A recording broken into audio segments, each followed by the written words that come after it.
हमारे केजरीवाल दिल्ली के मुख्यमंत्री धंधा करे।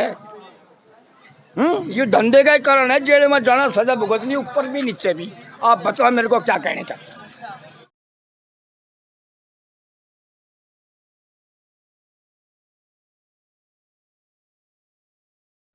नमस्कार, आप देख रहे हैं द श्लोका न्यूज़ और मैं हूं आपके साथ प्रेरणा नागवंशी। इस वक्त सुल्तानपुरी में मौजूद है और जैसे कि आज छठे चरण के वोटिंग यहाँ पे हो रहे हैं, देखने को मिल रहा है कि काफ़ी सारे वोटर्स जो हैं इतनी गर्मी होने के बाद भी, इतनी धूप तपती धूप में भी अपने वोट देने के लिए आए हैं। मतलब कहीं ना कहीं जनता भी बहुत ज़्यादा जागरूक हो चुकी है इस बार। और जैसे कि इस बार नारे लग ही रहे थे शुरू से 400 पार के, तो वो यहाँ पे देखने को मिल रहा है। जगह जगह अगर देखें तो वहाँ पे लिखा हुआ है, मैं अपने कैमरा पर्सन से रिक्वेस्ट करूँगी एक बार वहाँ पे भी शो कर दे, जो राम को लाए हैं हम उनको लाए हैं, ऐसे पोस्टर्स यहाँ पे लिखे हैं।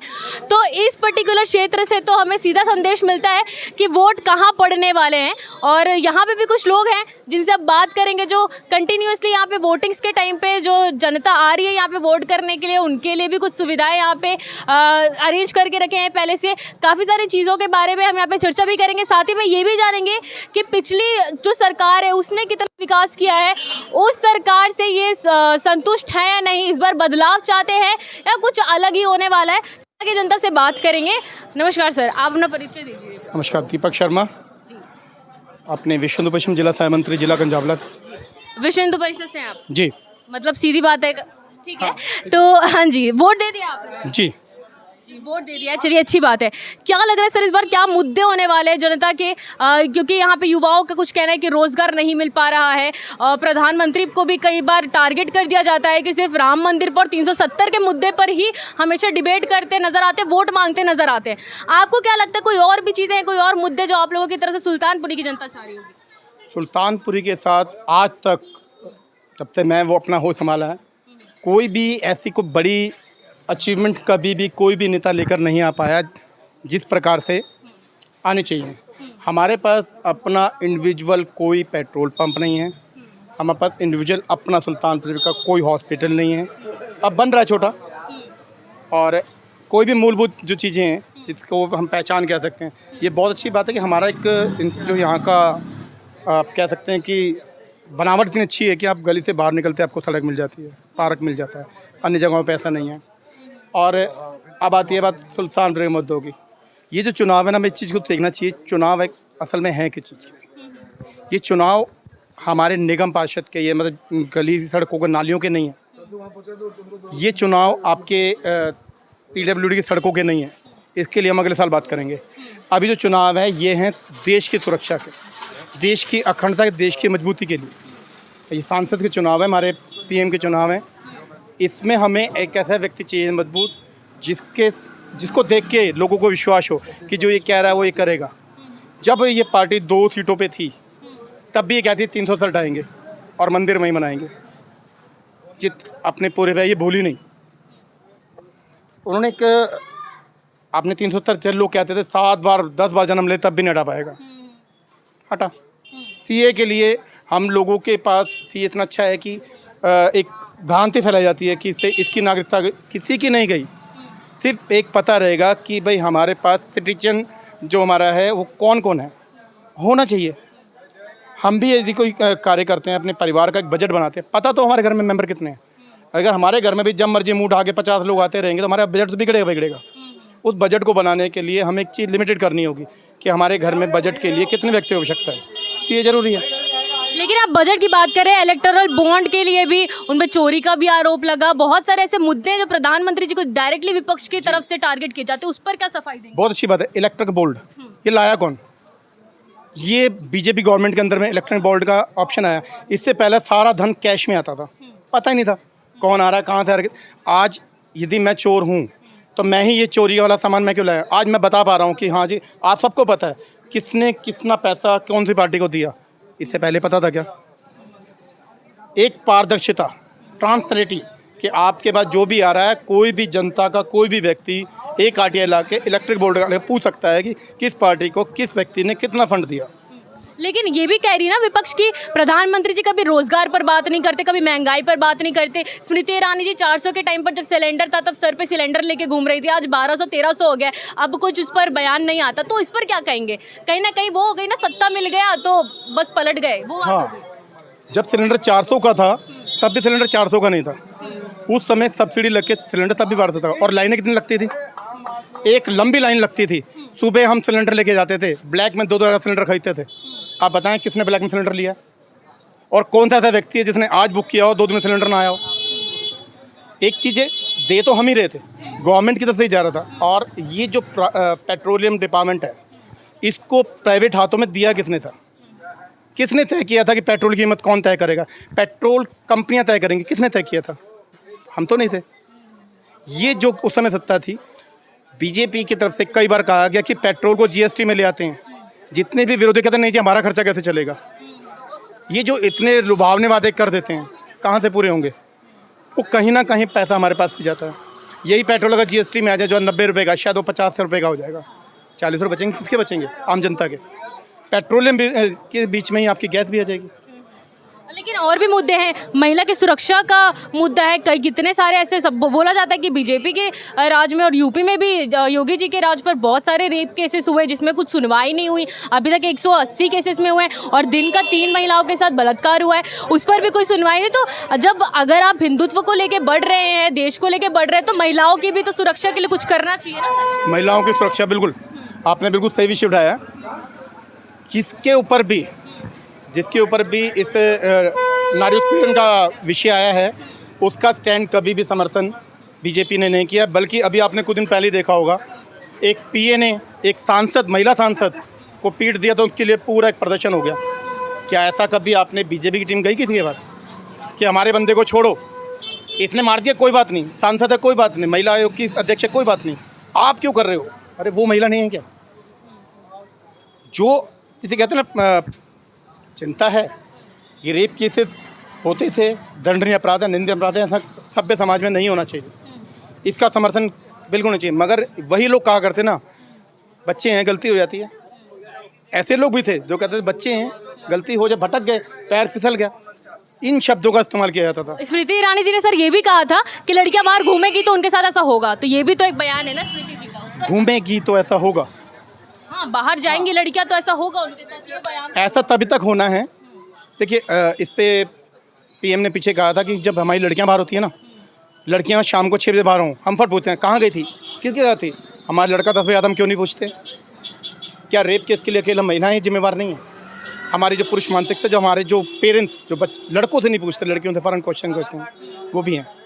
अब उसके बीच में जहाँ जहाँ भी ये हो रहा है, बड़ा ही दंडनीय अपराध है, होना चाहिए, बिल्कुल सजा होनी चाहिए।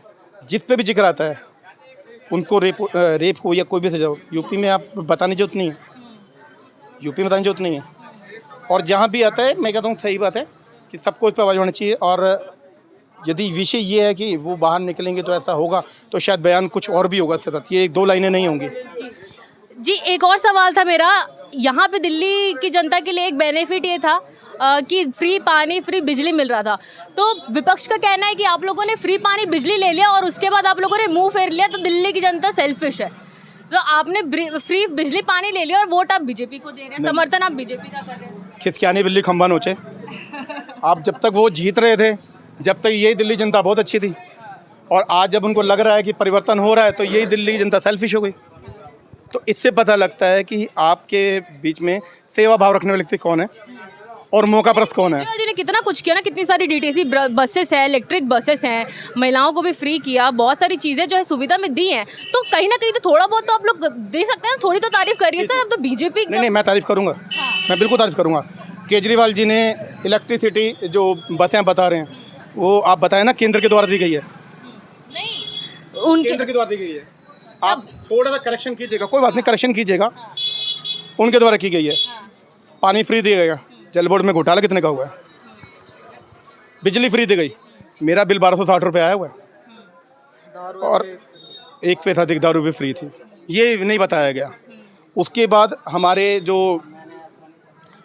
आधे जिसे कहते हैं ना समुदाय को पैसे दिए गए, मंदिरों को छोड़ दिया, गुरुद्वारों को छोड़ दिया, मगर एक जगह को हमें पैसे जरूर देने, तनख्वाहें देनी है उनको। ये कितना अच्छा काम था। ये तो बात वही आ गई ना सर कि धर्म पर सारी राजनीति चल रही है। तारीफ कर रहा हूँ मैं, तो तारीफ आपने बोला तारीफ करनी है, मैंने की गलत की है तो बताओ। अब केजरीवाल जी की बात आती है, ये इन्होंने जब चुनाव में आए थे तो इन्होंने जो 70 कैंडिडेट लिए थे, उन्होंने कहा था मेरा एक ही कैंडिडेट वेल एजुकेटेड, कट्टर ईमानदार, और इनके साथ दुनिया में कोई है ही नहीं, मैं बड़े हीरे नक चुन के लाया हूँ। ठीक है, आपने अच्छा किया, आपने 2 चुनाव लड़े और 67 जीते, बड़ी हिस्टोरिकल आपको विन मिली। उसके बाद क्या हुआ?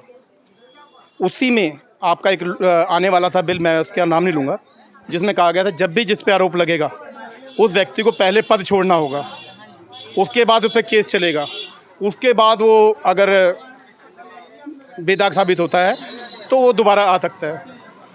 तो क्या जब अभी एक मुख्यमंत्री लंबे टाइम तक बंद रहा, पद छोड़ दिया उसने? पद छोड़ दिया क्या? तो गलत नहीं ना, अभी साबित थोड़ी हुआ है। तो ये तो उसने कहा था जिस पे आरोप लगेगा, जिस पे आरोप लगेगा वो पद छोड़ेगा, जब तक जांच चलेगी वो पद पे नहीं रहेगा। तो ये मतलब वो हो गया ना कि मेरे लिए कानून कुछ और, आपके लिए कुछ और। तारीफ कर रहा हूँ मैं इनकी, उनके लिए कुछ और है। ऐसी तारीफ विपक्ष भी करता है, विपक्ष भी सोमनाथ भारती, आप चुनाव लड़ रहे हैं एमपी का, उनके ऊपर उनकी श्रीमती द्वारा ये कहा गया था कि उनके ऊपर कुत्ते छोड़े गए, बाकायदा थाने में वो कुत्ता लेके गया था, और लो जी काट लो काट लो काट लो। एक सभ्य व्यक्ति की समझ है ये? क्या ऐसे व्यक्ति जो कि पुलिस स्टेशन में कुत्ता लेकर दिखा रहा है, मैंने नहीं कटवाया, ले काट, अपनी घर की महिलाओं के ऊपर, अपने घर के कुत्ते को मैं थाने के अंदर से कर रहा हूँ, आज वो एमपी का चुनाव लड़ रहा है, तारीफ की बात है। सर एक बात और है कि केजरीवाल जी के माता पिता के साथ अभी हाल ही में पूछताछ हुई है।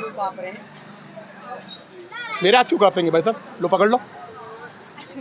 अरे सर वो कह रहे हैं आपके हाथ कांप रहे हैं। तो क्या हुआ? डर रहे हैं। डर किस बात का? जुबान नहीं कांपनी चाहिए। एक और सवाल है सर, जैसे कि प्रधानमंत्री जी कहते हैं माता पिता की रिस्पेक्ट करना, उनकी इज्जत करना, अभी हाल ही में केजरीवाल जी के माता पिता के साथ भी पूछताछ हुई है। अच्छा। हाँ जी, तो उनको इस बात का काफ़ी दुख है, उन्होंने ट्वीट भी किया, वीडियो भी बनाई, उनके माता पिता चल नहीं पाते, तो इस तरह से रिस्पेक्ट करना, उनके कहीं ना कहीं अपना प्रचार प्रसार ना कर पाए, कैंपेन ना चला पाए, इसीलिए ऐसा कर रहे हैं, विपक्ष का ये कहना है। तो आपको ऐसा लगता है कि प्रधानमंत्री जी की सोची समझी साजिश है? क्या प्रधानमंत्री कहते हैं वहाँ पे पूछताछ करना है? लेकिन कहीं ना कहीं उनके पार्टी के एंड से भी तो थोड़ा प्रेशर। उनके माता पिता से पूछताछ हो गई? उनके माता पिता गए हैं पुलिस स्टेशन, उन्होंने वीडियो भी अपलोड किया। आप दोबारा देखिए, नहीं गए, वो अपने पेरेंट्स को खुद ले गए, जबकि एक डिमांड आज उनसे पूछताछ नहीं होगी। एक बात क्लियर है कि मेरी आपने मुझसे पूछताछ नहीं करनी, उसके बाद कोई मुझे लेके जाए तो कौन पब्लिसिटी चाह रहा है? और अगर घर में नेशनल मीडिया ये दिखाती नहीं है, घर में कोई घटना घटी है तो घर में जितने मेंबर उनसे पूछताछ हो तो कुछ गलत है क्या? पूछताछ होनी चाहिए, पर वो बुजुर्ग है, वो चल भी नहीं। स्वाति मालीवाल का भी नहीं दिखा रही है। स्वाति मालीवाल का उन्होंने कहा था कि कभी भी किसी महिला पे कोई अत्याचार होता है तो फ़ोन करे, स्वाति मालीवाल खड़ी हो जाएंगी। और स्वाति मालीवाल किसको फ़ोन करे? वो किसको फ़ोन करेंगी? अब ये बताइए। पर उनका भी तो चल रहा, काफ़ी सारे चैनल्स में। अब देखिए उनका आरोप देखिए, कह रहे हैं कि ये बीजेपी की भेजी हुई है, उनके साथ रही उनकी पार्टी की, कह रहे हैं कि बीजेपी की साजिश है। ऐसे कैसे हो सकता है बीजेपी की साजिश बता रहे हैं वो? ये आप इस बात को बताइए ना। पर देखिए वो तो अलग बात है, लेकिन आप ये समझिए, चलिए स्वाति मालीवाल जी का मैं आपके फेवर पे बात कर रही हूँ, लेकिन केजरीवाल जी ने दिल्ली के लिए कुछ किया या नहीं किया? मतलब आप लोग पूरा एक तरफा भाजपा अगर कह रहे हैं तो कुछ तो नौकरी दे दी, घर मकान दे दी, मैं बोल लूँगा। केजरीवाल ने हमारे जो है मुख्यमंत्री यहाँ के, वे यानी कि अपनी जात बिरादरी छोड़कर जमादार बन गए, और जमादारों ने सबके सबने वोट दी केजरीवाल की। और उसने एक मिनट मैं करूँगा बात, जो मेरे को ले चले प्रधानमंत्री जो है मैं बोल लूँगा। केजरीवाल ने ये तो प्लाट दिए, या बोड़े खाने की धरती दे दी, ये घर घेर दे दिया, ट्रेन लगा दी। हमारे केजरीवाल दिल्ली के मुख्यमंत्री धंधा करे, ये धंधे का ही कारण है, जेल में जाना, सजा भुगतनी, ऊपर भी नीचे भी। आप बताओ मेरे को क्या कहने चाहते हैं? तो कौन सी पार्टी अच्छी लग रही है आपको? कौन अभी किसको? कांग्रेस पार्टी। कांग्रेस लग रही है? ये क्या बात है? ये नरेंद्र मोदी ने प्लाट नहीं दिए, ये झुग्गी झोपड़ी नरेंद्र मोदी ने नहीं गिरवाई, कांग्रेस पार्टी। मैं उस माँ बाप का खून हूँ, अपनी भारत माँ के लिए अपनी नार कटवा दूंगा, यानी कि वोट खो दूंगा जैसे माँ बाप कहेंगे।